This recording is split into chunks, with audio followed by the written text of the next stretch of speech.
ठाण्यातील गजबजलेल्या शहरात महानगरपालिकेचे दबंग म्हणून ओळखले जाणारे सेवानिवृत्त अधिकारी महेश अहेर पुन्हा एकदा मारहाणीच्या घटनेमुळे चर्चेत आले आहेत. शनिवारी रात्रीची वेळ रस्त्यावर वाहन चालवताना झालेल्या किरकोळ वादातून तिन्ही अनोळखी व्यक्तींनी अहेर यांच्यावर हल्ला केल्याची माहिती समोर येते. चितळसर पोलिसांनी या प्रकरणात एनसी नोंदवली असून पुढील तपास सुरू आहे. महेश अहेर सांगतात ते पतीसह राहत्या परिसरातील हॉटेलमध्ये नाश्त्यासाठी गेले होते.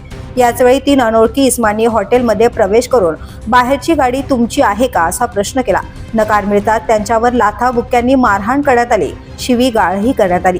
पालिका सेवेत असताना बेकायदेशीर कृत्य करणाऱ्यांमध्ये त्यांची मोठी दहशत होती. काही महिन्यांपूर्वी निवृत्तीनंतर त्यांची सुरक्षा काढण्यात आली. त्यानंतर माहिती अधिकार कार्यकर्त्यांकडून सातत्याने तक्रारी, चौकशा आणि वाद सुरूच होते. या सर्वांच्या पार्श्वभूमीवर ही मारहाण एखाद्या सुडातून झाली का याचा तपास पोलीस करत आहेत. यापूर्वी सुद्धा महेश अहेर यांना महापालिकेच्या मुख्यालयाच्या प्रवेशद्वारावर जितेंद्र आव्हाड यांच्या कार्यकर्त्यांनी मारहाण केल्याचा आरोप होता. चुकीच्या वक्तव्यांमुळे संतप्त झालेल्या कार्यकर्त्यांना त्यावेळी तडीपार करण्यात आलं होतं.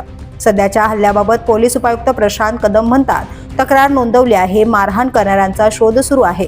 हा ठरवून केलेला हल्ला आहे की किरकोळ वाद हे तपासानंतर स्पष्ट होईल. ठाण्यातील या घटनेने पुन्हा एकदा चर्चा रंगली. सेवानिवृत्त दबंग अधिकाऱ्यावर हा आणखी एक हल्ला, अपघात की नियोजनबद्ध सूड? उत्तर शोधण्याचा प्रयत्न ठाणे पोलिसांचा सुरू आहे. The police news bureau, Thane.